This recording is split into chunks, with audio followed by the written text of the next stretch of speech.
à tous et à tous et bienvenue à cette conférence du cycle du parcours de la céramique qui s'intitule « Vous avez dit surtout, brève histoire du décor de table du XVIe à nos jours ». Elle vous est présentée par Sophie Motsch, attachée de conservation au département XVIe et XVIIIe siècle du Musée des Arts Décoratifs de Paris.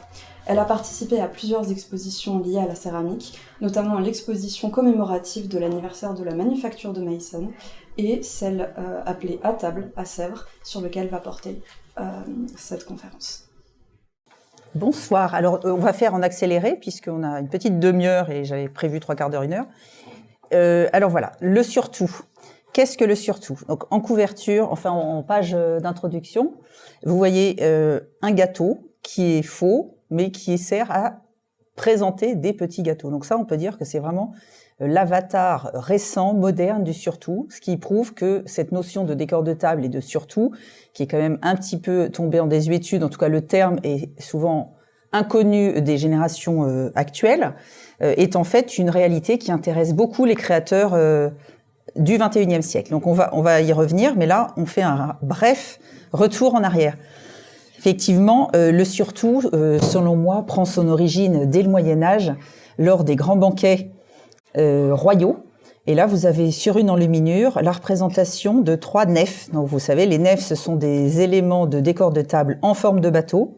Donc on en voit un à droite qui est absolument super, puisque c'est un véritable ouvrage d'orfèvrerie. Et au centre, sur la table, on voit disposer des bateaux qui sont en fait des éléments qui servent à ranger de manière extrêmement sécure, si je puis dire, le couvert du roi afin d'éviter les empoisonnements, puisque c'était la grande crainte au Moyen-Âge et à la Renaissance. Donc voilà l'origine de la façon de décorer les centres de table. Donc là, il n'est pas encore question de céramique, mais nous allons voir à quel point ça va accélérer sous le règne de Louis XV. Là, on voit un autre élément, cette fois sur une représentation différente, puisqu'il s'agit d'une tapisserie. Et on remarque, notamment sur la photo de droite, carrément une sorte de surtout à roulettes. Hein. C'est comme un bateau à roulettes. Vous voyez, ici, là. Et il y a tout un décor. Vous voyez également tout ce qui est oiseaux, animaux reconstitués, qui font partie. Vous voyez, encore un ici. Donc, c'est un décor symétrique. Donc, on occupe le centre de la table et c'est des éléments qui la décorent tout au long du repas. Et là, on a affaire, comme sur le précédent, à ce qu'on appelait la définition d'entremets. En fait, au XIVe siècle, l'entremets, c'était le nom du spectacle qui était donné entre chaque service. Et à partir du XVe siècle, au lieu d'avoir un spectacle, on va avoir des objets qui occupent le centre de la table et qui offrent un décor. Alors évidemment, au début, c'est vraiment l'orfèvrerie qui prédomine. C'est le moyen aussi, comme le dressoir que vous voyez ici, de montrer par l'étalage des richesses, la fortune et le pouvoir du souverain en place. Au XVIIe siècle, on va avoir quelque chose qui va se développer, c'est le décor de table éphémère, et c'est pratiquement une référence au théâtre, puisque on a sur la photo de gauche un décor qui est complètement réalisé en sucre, avec des visées politiques et la glorification d'un homme d'État, tandis qu'à droite, c'est le pouvoir spirituel, puisqu'il s'agit d'un repas offert en l'honneur du pape Clément XI. Alors, la table ornée de sculptures en sucre est très intéressante parce que ça a été dressé donc en Italie. Et c'est la réplique au centre. Vous voyez le personnage là qui se trouve sur un piédestal. Il est entouré de 4 hommes agenouillés. C'est le monument des 4 morts. C'est un monument qui se trouve à Livourne, en Italie. Et c'est la réplique en sucre d'un monument qui commémore la victoire de Ferdinand Ier de Médicis sur les Ottomans. En tout cas, ses efforts de diplomatie. Donc, intéressant de voir comment un décor de table sert un propos politique et montre la munificence et la clairvoyance et l'intelligence d'un souverain. Donc, c'est son propre fils, Côme II de Médicis, qui avait commandé le monument. Et donc, peu après, vraisemblablement, à peine 20 ans après, a été dressée cette table. Alors, on ne sait pas évidemment les circonstances, mais en tout cas, vous voyez, on a la chance d'avoir ce dessin qui est conservé et qui nous permet d'en avoir une trace. Et de l'autre côté, également passionnant, parce qu'on pourrait s'imaginer que pendant la Semaine Sainte, on fait plutôt maigre, évidemment, mais le Jeudi Saint, c'est le moment, étant donné que c'est la commémoration de la Seine, où on peut faire un petit peu bombance, si je puis dire. Et là, vous avez une table sur laquelle, si vous regardez attentivement, vous allez reconnaître les différents moments de représentation de la Semaine Sainte. La Seine, ici. Vous avez des Christ ici... aux outrages, vous avez la rencontre de Jésus et de Véronique, vous avez le portement de croix ici. Donc c'est quand même probablement en sucre ou ça peut être également en masse-pain, donc en pâte d'amande. En tout cas, c'est vraiment du décor éphémère avec des petits arbres également. Donc ça, c'est, on peut dire, les débuts de ce qui va constituer le décor de table, puisque vous voyez qu'ici, c'est un décor qui ne montre pas vraiment de service de table, à part quelques assiettes de part et d'autre. Il y en a ici et il y en a en symétrie. J'ai l'impression aussi qu'il y en a de l'autre côté, mais ça fait quand même pas beaucoup de convives. Donc on ne sait pas très bien si c'était pas comme une sorte de table présentoir et que les convives, ils étaient à côté sur des tables. Bon, ça, on ne sait pas, mais c'est quand même en rapport avec la question de surtout. La vraie définition et la vraie représentation de surtout, c'est vraiment matérialisé par cette gravure qui est très connue pour les personnes qui s'intéressent au XVIIIe siècle. Donc, comme vous voyez, c'est le projet de sculpture en argent, mais on connaît évidemment des réalisations. Donc c'est un élément extrêmement important dans les histoires, l'histoire de la table. La première fois, à vrai dire, qu'apparaît le terme « surtout », qui est un mot quand même un peu étrange, c'est vraisemblablement dès le règne de Louis XIV, sur un dessin de Nicolas Delaunay, qui était un orfèvre, et qui avait proposé des projets de surtout. Et ça, c'est sur un dessin qui est conservé à Stockholm qu'on voit ce terme. Le terme est également utilisé par Philippe d'Anjou. En 1705, il y a également déjà un auteur français qui s'appelle Massialo, qui a écrit Le cuisinier royal et qui décrit toutes les façons d'accommoder les repas, surtout de les présenter, et donne des recettes et donne des ustensiles, etc. Et qui donne une définition du surtout également. Et lui, il dit que c'est une machine, autrement dit surtout, pour servir au milieu d'une table qu'on laisse pendant tous les services. Donc c'est comme ce que nous avons vu au Moyen-Âge ou à la Renaissance. Alors tout ça, évidemment, toutes ces pratiques sont liées aux notions de dîner d'apparat, et c'est une survivance de pratiques médiévales, mais comme pendant tout le règne de Louis XIII, Louis XIV, il n'y avait finalement pas de table et de lieux assez grands, eh bien, il n'y avait pas de très grands dîners. Et c'est vraiment sous Louis XV, à partir du moment où il y a, enfin entre Louis XV et Louis XVI, quand il y a le mariage du dauphin, que la salle de l'Opéra de Versailles va être transformée en grande salle à manger et qu'on va renouer avec ces grands dîners d'apparat. Mais ça n'empêche pas d'avoir, bien sûr, des éléments de décor sur des tables plus petites, mais c'était pas les proportions que prenaient les banquets au Moyen-Âge. Alors voilà, par exemple, dans un autre ouvrage très important, le Canaméliste français, dont j'ai mis deux pages, le Canaméliste français aux nouvelles instructions pour ceux qui désirent d'apprendre la cuisine, etc., la confiserie, eh bien, on voit des objets tout à fait charmants qui servent à la présentation en centre de table de fruits qui peuvent être des fruits confits notamment, ou des vrais fruits, ou des fruits en sucre. Donc ce sont des sortes de petites coupes sur pied, et il n'est pas rare d'en trouver soit en orfèvrerie, soit en verre. Et vous voyez l'exemple que j'ai mis ici, qui est conservé au musée des arts décoratifs, et parfois chez les antiquaires, on peut en trouver. Donc vous voyez, c'est un petit récipient avec plusieurs godets en forme de coquille qui peuvent supporter des fruits. Donc ça, c'est du verre soufflé et pressé. Et également, de nombreux exemples peuvent être trouvés, alors, plus ou moins fragmentaires, puisque ça, c'est des éléments d'un tout. Mais malheureusement, on a que ces éléments qui ont subsisté et qui sont parvenus dans les collections du musée des arts décoratifs. Donc, vous voyez le principe de sorte de petite coupelle de présentation. Alors, l'enfant, là, c'est probablement plutôt sel, poivre, enfin, ce genre de choses. Mais finalement, tout ce qui est sel, poivre, condiment étaient des éléments qui prenaient place au milieu des surtout. Alors, nous allons voir plusieurs exemples.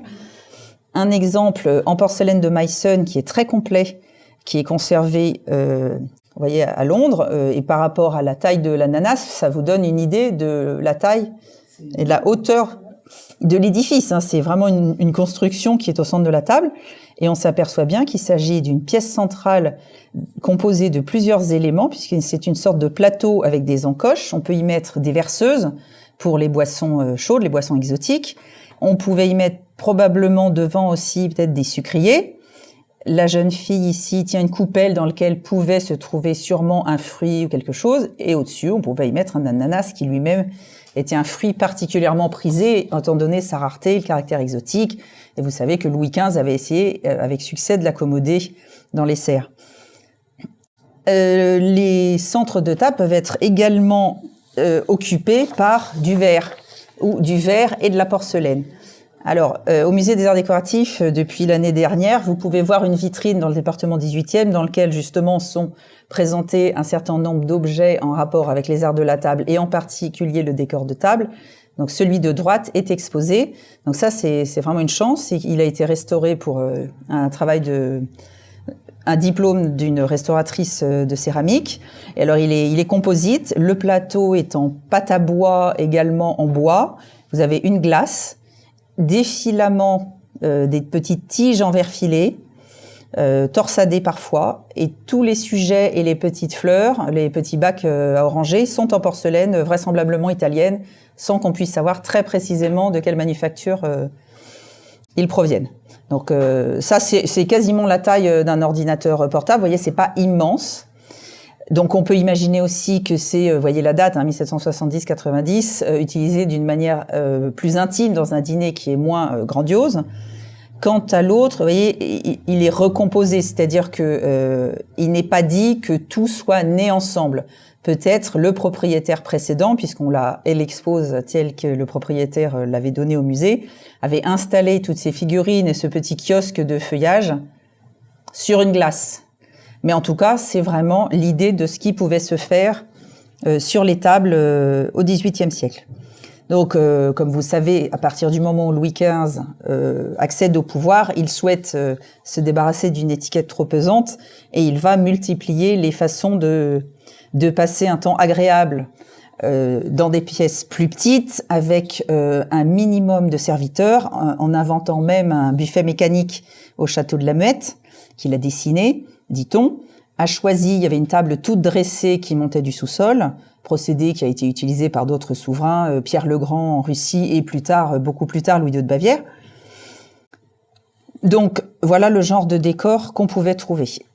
Autre tableau qui montre un décor de table qui nous fait tout à fait penser à ce qu'on vient de voir, sans qu'on sache en quelle matière était fait ce kiosque absolument adorable qui nous évoque l'art des jardins. Est-ce que c'était en feuilles de tissu? Est-ce que c'était en porcelaine? Est-ce que c'était en sucre? On n'a aucun moyen de le savoir. Ce qui est intéressant, c'est que, vous voyez, il n'est pas au centre de la table, mais il est plutôt sur une sorte de table de buffet de dessert. Et ça, c'est très intéressant parce que précisément en anglais, le surtout se dit dessert. Alors, je ne sais pas très bien comment on prononce, si c'est dessert ou dessert, mais vous voyez, c'est associé quand même au moment du repas où on prend des mets sucrés. Donc, est-ce que les convives qui sont ici, après avoir dégusté le petit cochon de lait là, qui se trouve là, et les différents plats, sont invités, comme parfois dans certains mariages, à aller se servir les desserts et à revenir à leur place? Vous voyez, il y a plusieurs desserts. Peut-être, parce qu'on voit bien que la table n'est pas dressée ici, mais il y a toutes sortes de petites choses. Donc ça, c'est un tableau évidemment merveilleux, puisque vous avez aussi la question des boissons. Vous voyez, les seaux à rafraîchir qui sont entre deux convives, et puis ici, le serviteur qui apporte les bouteilles. Dans surtout les plus spectaculaires, dont on garde la trace soit par les archives, soit par les textes, soit par les récits comme le Mercure de France, qui est une chronique de l'état de la France et de toutes les activités, si je puis dire, du royaume. La fête donnée à Louvciennes par Louis XV en l'honneur de Madame du Barry, dont on garde la trace par ce merveilleux dessin de Moreau le Jeune, nous montre à quel point il y avait des véritables constructions issues de l'architecture qui sont gigantesques, parce que si on en croit l'échelle par rapport au personnage, à mon avis, ça dépassait largement le mètre. Et là, on voit bien qu'il s'agit d'une sorte d'immense table. Alors, est-ce que c'est une table circulaire et que les surtout sont au milieu, une table comme un anneau? Bon, ça, on n'est pas en mesure de le voir. mais on comprend que c'est des édifices très impressionnants. C'est pour ça que j'étais vraiment très contente de découvrir lors d'une exposition cette fontaine qui n'était pas exposée en général, qui appartient au musée Lorrain de Nancy, parce qu'il faut imaginer que cette fontaine qui est en biscuit, avec des éléments en plomb, notamment la coquille, les roseaux, c'est une fontaine. Donc c'est un décor de table qui a aussi cette activité, donc c'est comme un automate, donc ça rajoute encore au charme, à la surprise. On n'a plus des choses à roulettes ou des éléments qui font des surprises parce que ça bouge, mais on mêle le clapotement de l'eau et la beauté et la prouesse que constitue la réalisation d'un objet de telle sorte et de telle taille en porcelaine. Voilà un exemple plus ancien pour vous montrer à quel point c'est des éléments qui joignent l'utile à l'agréable, hein, puisqu'il s'agit de décorer la table, de présenter les éléments qui servent tout au long du repas, puisqu'ici on reconnaît à la fois des salières. Donc bien entendu, le sel venant de la mer, c'est des coquilles, donc c'est allusion à la provenance même du sel. Huiliers vinaigriers, avec un décor de pampres de vigne et parfois d'olivier. Les saupoudreuses ici. On devine au centre une corbeille de fruits. Le décor est bachique parce que, évidemment, les plaisirs de la table sont associés à Bacchus, parce que Bacchus est en fait un grand fêtard devant l'Éternel. Et puis, vous avez des bras de lumière qui, la nuit, bien sûr, servent à mettre des bougies. Et lorsqu'on a des moments plutôt en journée ou alors des dîners qui ne sont pas en hiver quand la nuit tombe tôt, eh bien, on peut choisir de mettre au contraire des fleurs dans des petites bobèches. Vous voyez, c'est ce genre c'est presque comme un dessin à double proposition.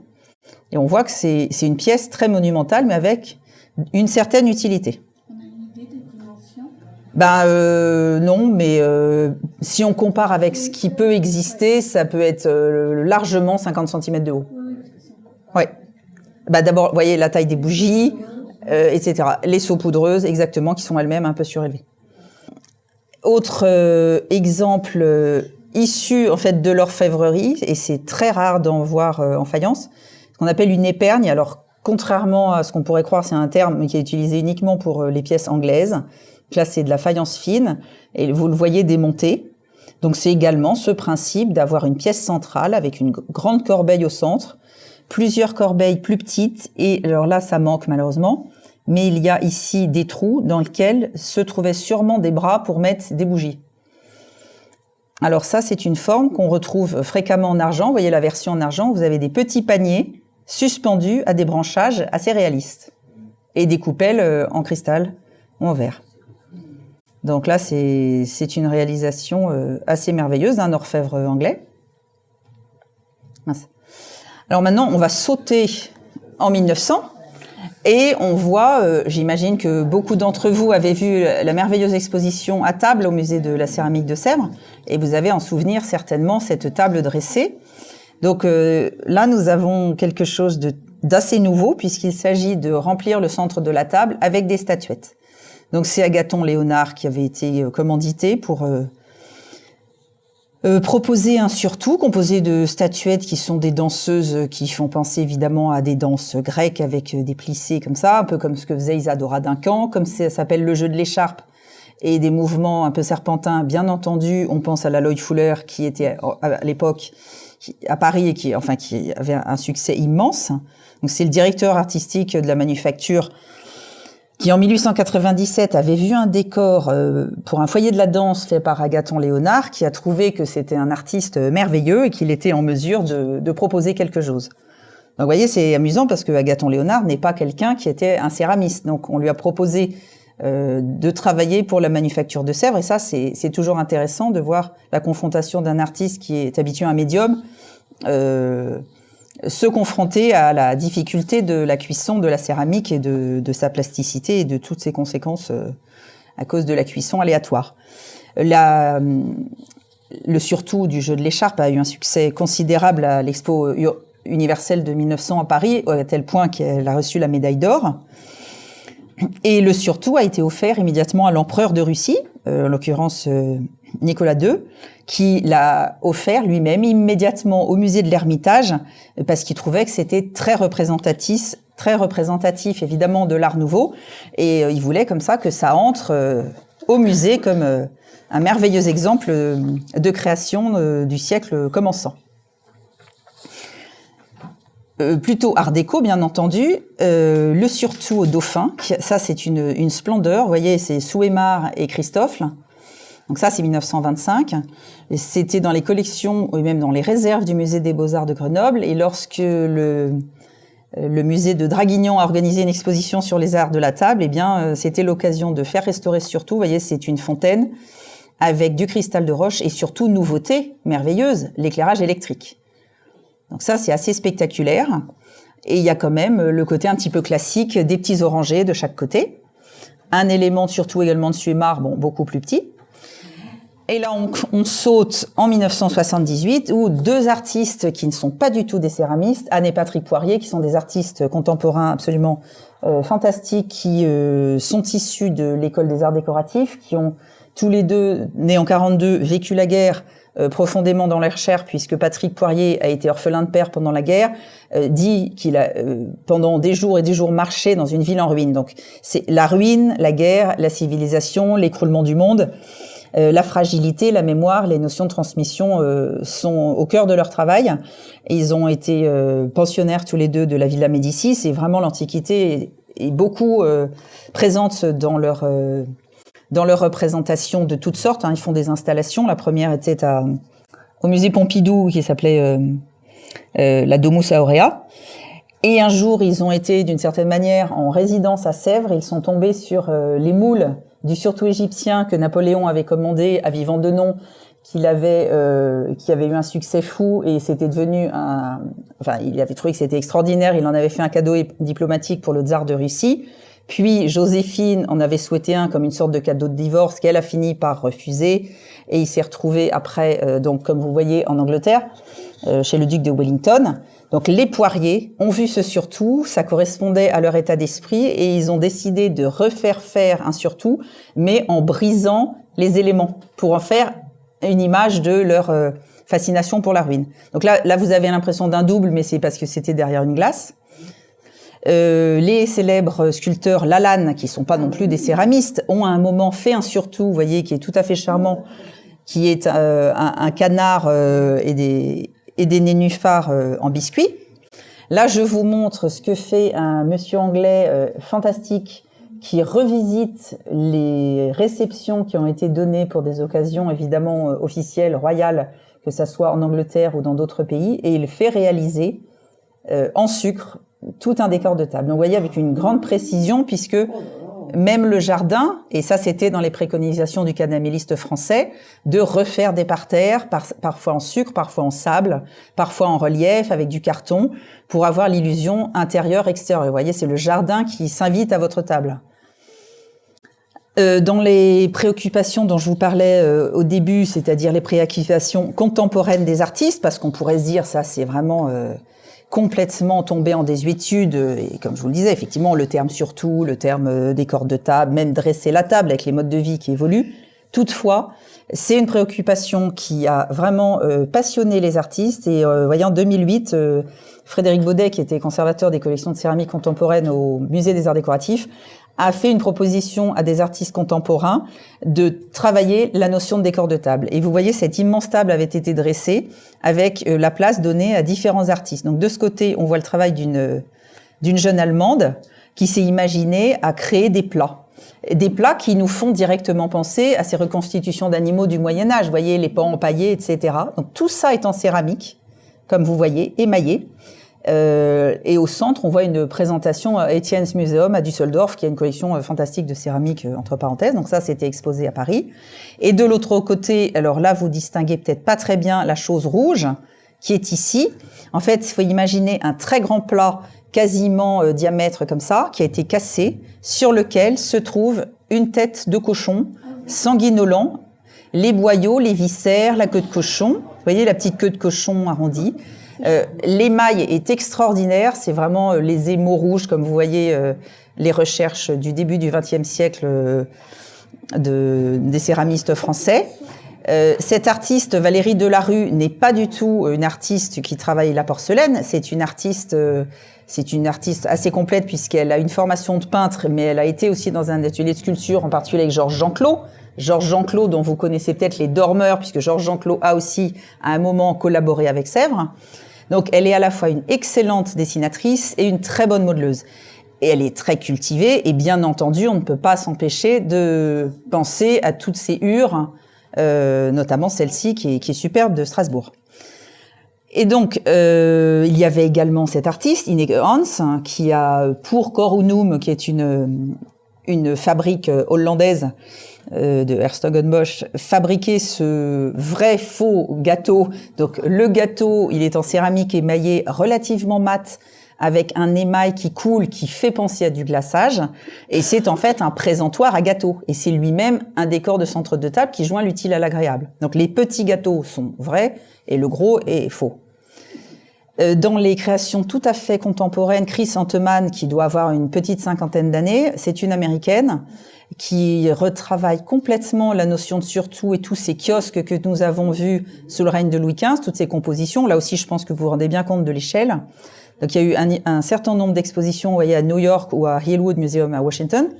Alors là, de loin, on pourrait se dire, ah oui, elle retravaille complètement dans l'esprit de Meissen. D'ailleurs, elle fait travailler la manufacture de Meissen, mais c'est elle qui modèle, etc.